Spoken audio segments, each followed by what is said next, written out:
Buongiorno Bianconeri, comment ça va? Aujourd'hui, on va voir ensemble la conférence de presse de Massimiliano Allegri, donc comme d'habitude traduit au mot par mot, et puis d'ici par là, je vous donne un peu mes réflexions, mais surtout, j'attends les vôtres parce que vous le savez, votre opinion vaut la mienne, on a tous une opinion équivalente. Bon, après, dommage, YouTube est un réseau vertical, donc ça va 2 mois vers vous parce que moi, je poste les vidéos. Mais vous le savez, je tiens à créer une communauté plus horizontale possible en vous écoutant, lisant dans les commentaires et à générer de la discussion. Donc n'hésitez pas à commenter, liker. Vos interactions sur la vidéo font qu'elle est le plus vue sur la plateforme. Donc c'est grâce à vous qu'on grandit. Et à ce propos, environ 50% des personnes qui regardent les vidéos ne sont pas inscrites à la chaîne. Donc je ne peux que vous inviter à le faire. Vous cliquez sur le bouton en bas de la vidéo et aussi sur la cloche. Comme ça, au moins, dès que je poste une vidéo, dès que je vais en live, vous êtes mis au courant.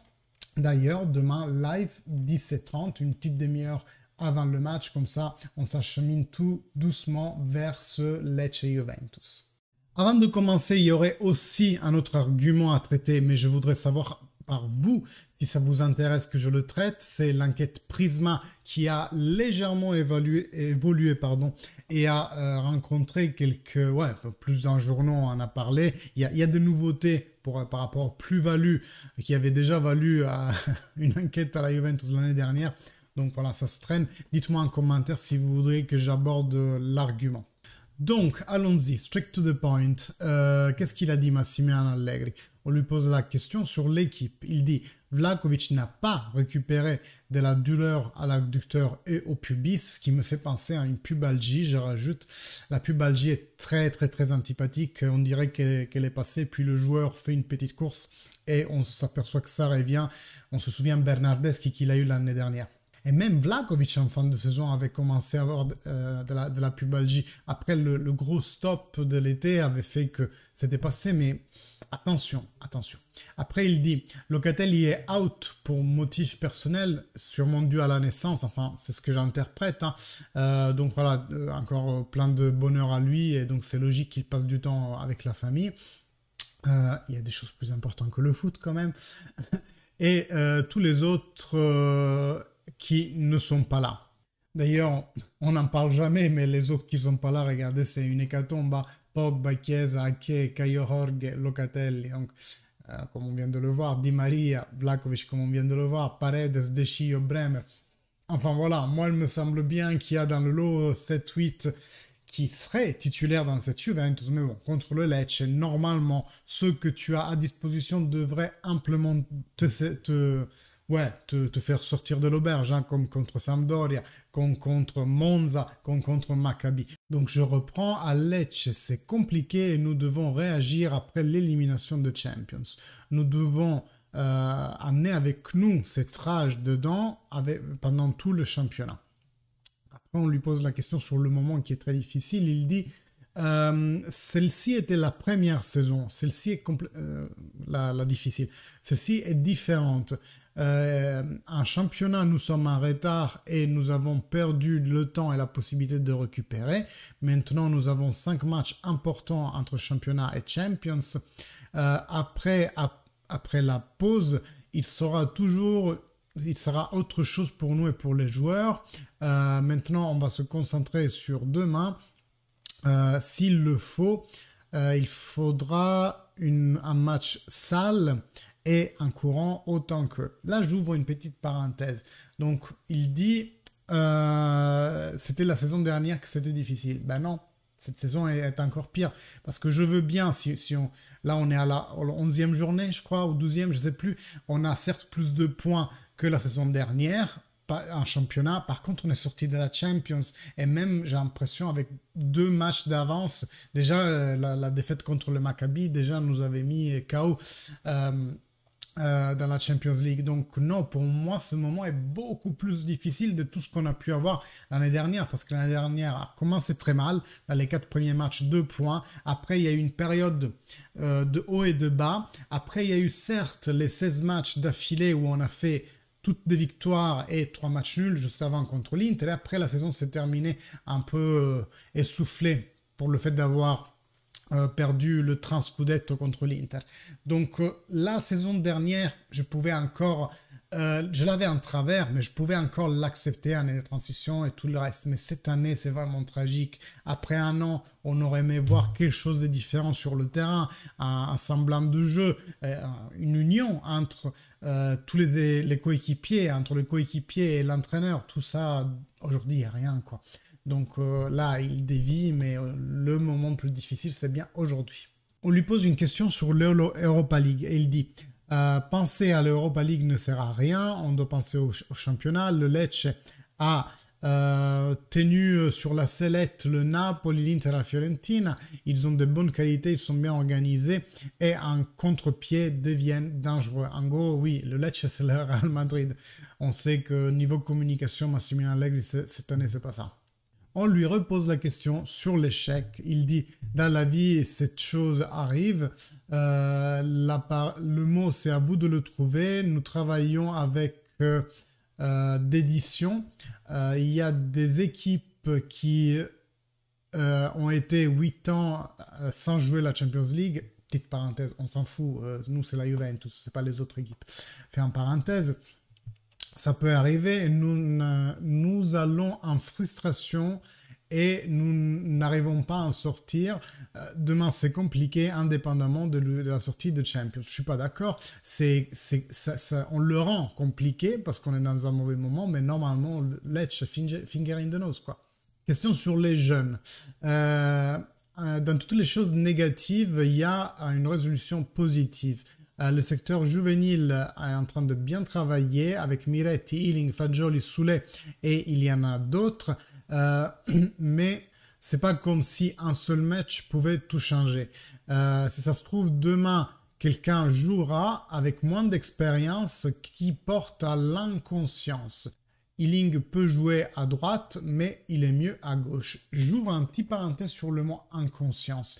Je pense là, c'est pas pour le défendre, mais qu'il utilise inconscience qui a une connotation fortement négative avec une connotation positive. Je pense qu'il veut dire plutôt naïveté. Parce que je ne vois pas pourquoi il descendrait comme ça, Miretti, Ealing, Souley qui ont joué un bon match. Ça a été limite les meilleurs sur le terrain contre le Benfica. Donc je pense qu'il se trompe carrément de mots et ça, encore une fois, communication pitoyable. Je pense qu'il veut dire naïveté, insouciance, le fait que de toute façon on rentre, c'est pas comme si on allait changer le match. Chose qu'ils ont failli faire quand même. Question sur l'urgence.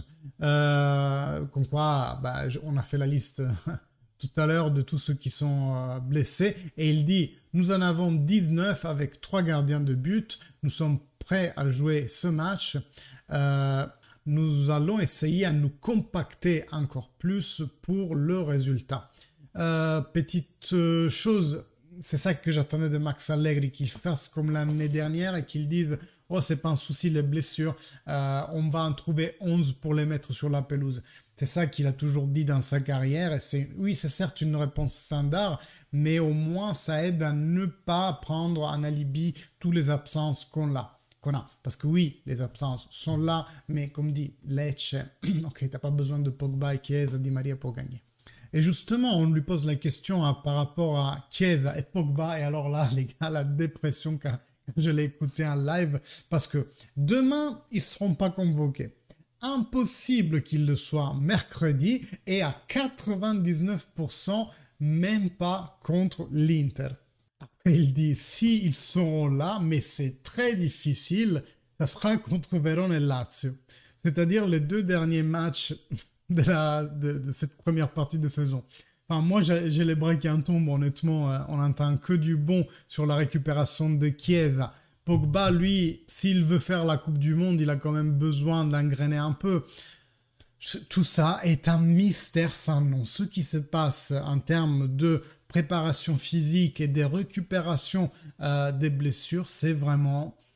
un grand n'importe quoi. Ok, je veux bien que Chiesa est un joueur avec un physique assez particulier, mais là, pratiquement, il rentrera 1 an après sa blessure. Il s'était blessé quoi, en février dernier? Il y en a juste marre. Il y a des choses que je ne comprends pas. Option pré-tactique. Peut-être que finalement, ils seront disponibles contre l'Inter. Ben, ça m'étonnerait. Ça m'étonnerait qu'il les risque dans des matchs, dans des big matchs comme contre celui contre PSG et Inter. Ça m'étonnerait vraiment.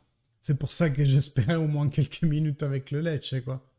À propos des questions de la société, donc de tout ce qui se passe avec l'enquête que je vous citais en début de vidéo, il dit il y a eu un communiqué, le président a tenu à tous nous calmer, nous apaiser. Nous, on doit répondre sur le terrain. Donc voilà, c'est peut-être effectivement la peine que je vous fasse une vidéo pour vous expliquer ce qui se passe. En tout cas, le président a fait une communication interne. Puis, si j'ai bien compris, il a aussi rassemblé toute l'entreprise à la Continas pour vraiment apaiser ce climat que de l'extérieur est vraiment, encore une fois, une attaque à la Juventus. Ce qui m'inquiète un peu, c'est que le mot rassurer a été utilisé. Donc, Agnelli aurait rassuré tout l'effectif de la Juventus. Est-ce qu'il y a vraiment quelque chose à rassurer? On sait déjà qu'on n'est pas les salopards qu'on nous peint. Donc, je ne sais pas qu'est-ce qu'il y a à dire sur ce point-là, quoi. Rage, on lui parle de rage. Donc la rage, elle reste et c'est normal. Si elle restait pas, ça n'irait pas. Ok. Les saisons sont faites de moments. En ce moment, il suffit d'être bon, bravi, et à faire quelque chose en plus et à faire tourner la chose à notre avantage. Donc ouais, ça j'aime bien un peu ce discours de retourner tout ce qui de négatif s'est passé, hein, de la force positive, ça j'aime bien. C'est nous qui allons sur la pelouse, il y a une opportunité de croissance pour tout le monde, il faut la saisir comme une opportunité de grandir. Les alibis, je les aime pas. C'est une autre question. En championnat, on a des points de retard, mais je ne m'attaque pas à la Salernitana et aux choses habituelles. Entre parenthèses, il l'a déjà fait, mais bon, passons. S'il veut changer de cap, pour moi, ça me va tout à fait. Nous avons mal fait en Champions League. Demain, on aura un match difficile. Les erreurs avec a posteriori, c'est facile de parler d'erreurs. Après, il dit quand on décide les choses, à ce moment, au moment T, c'est la bonne décision. Ceux qui vont de l'avant avec le si dans la vie, ils n'ont jamais rien fait et ils sont tous désespérés autour du globe, dans le monde. Ça m'a fait beaucoup rire parce que même si je peux concevoir que une décision, quand tu la prends, c'est forcément une prise de risque. À ce moment-là, ça te paraît la bonne solution et la seule décision. Et après, ça se trouve, tu te trompes. C'est pour ça que dans mon métier, il y a tout un temps, on disait on fait des business plans. Oui, mais les business plans, il y a tellement de variables que la plupart du temps, c'est de la merde, donc il faut tout jeter. Donc bon, là, je comprends son discours.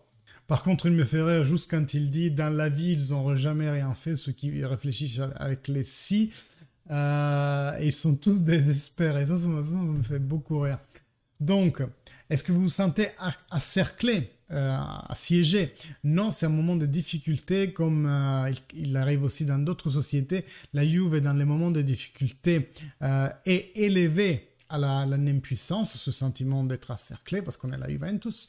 Nous devons la changer, rovesciarla, comme une crêpe, quoi, complètement retournée, et donner un signal important. J'ai un groupe avec des valeurs moraux sur lesquelles je fais confiance. Demain, nous ferons ensemble une belle prestation en cherchant le résultat. On lui parle de Scudetto, parce qu'en début de saison, il avait dit qu'il est obligatoire de gagner le Scudetto. Maintenant, il dit nous sommes à la 11e journée. Parler de Scudetto n'est pas utile. Mercredi, ça a été un coup dur et nous devons réagir et chercher la victoire. Nous sommes en arrière, les autres ils sont en train de bien voyager. Le Napoli est en train de faire des choses extraordinaires comme le Milan. Même la Lazio, l'Inter et la Roma sont en train de faire des choses importantes. Il manque 27 matchs et nous devons voler des points. Peut-être pas le bon mot à utiliser quand tu as le maillot bianconero, mais d'accord, on doit ronger en fait. Disons ronger des points. Les derniers matchs de l'année, on lui demande, je ne dois pas renforcer ma position. Nous avons tous l'objectif d'amener la Juventus le plus haut possible avec les contretemps personne ne connaît à l'avance. Je n'ai pas la boule de cristal. Il suffit de trouver les solutions quand il y a les problématiques. Ouais, mais il y a quelques mois encore, vous disiez ne pas trop savoir pourquoi. J'espère qu'aujourd'hui, vous le savez. Keane avec Milik, est-ce que c'est un couple interdit, inédit plus qu'interdit? Non, c'est pas inédit parce qu'ils ont déjà joué ensemble. Keane attaque la profondeur et Milik vient en contre pour chercher le ballon. Keane a fait des bons matchs et est en train de faire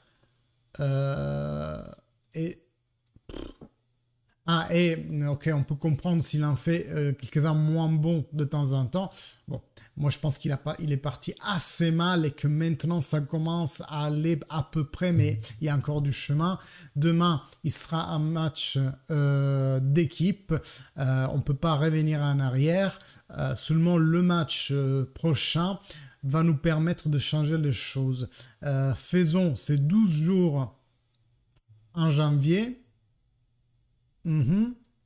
Faisons ces 12 jours en janvier et après nous nous présenterons...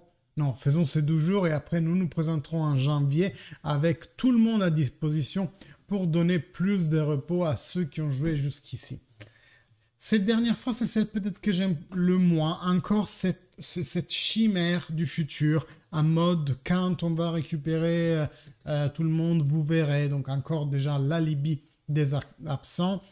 Et encore cette chimère qu'on nous fait miroiter, comme quoi la vraie Juventus, comme il avait dit dans l'interview avec Sconcerti, on la verra que quand tout le monde sera là. Déjà de 1, moi j'ai l'impression qu'il y en a un qui guérit et 2 qui se cassent.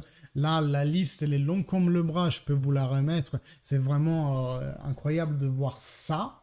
C'est vraiment incroyable. Donc j'espère vraiment qu'il arrêtera de se porter derrière cet alibi. Et puis même, une fois récupéré tout ce monde, ça n'est pas suffisant si tu n'as pas réussi en 1 an et demi à leur donner un semblant de jeu, de comment être sur le terrain, si tu n'as pas donné la mentalité qu'il faut pour venir chercher le ballon. Et comme on a vu à Benfica, nos joueurs se cachent derrière l'adversaire pour pas se faire donner le ballon, même Pogba et Chiesa et Di Maria ne vont rien résoudre. Là, vous le savez, et je suis pour une refondation totale, et j'espère vraiment que dans la période de Noël, on verra un changement sur le banc de la Juventus, parce qu'à ce moment-là, je pense qu'il n'y a pas les conditions pour continuer ensemble avec Massimiliano Allegri. Après, j'attends qu'à être démenti. Hein. Si on les gagne toutes d'ici la fin de la saison, voilà, rien à dire. Mais comme ça, c'est vraiment compliqué. C'est vraiment compliqué que la Juve arrive à rattraper le terrain perdu dans ces conditions-là.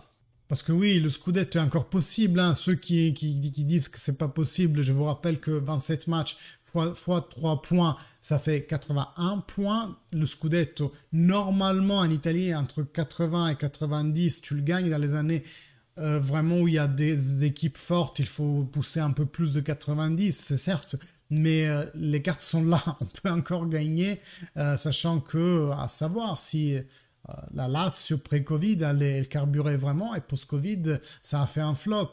Rien ne nous assure que le Napoli et le Milan continuent à ce rythme-là. S'ils le font, tant mieux pour eux. Mais le Scudetto, pour moi, n'est pas une partie fermée aujourd'hui, même avec les 10 points de retard qu'on a. Je répète, il reste encore 27 matchs. Donc, voilà.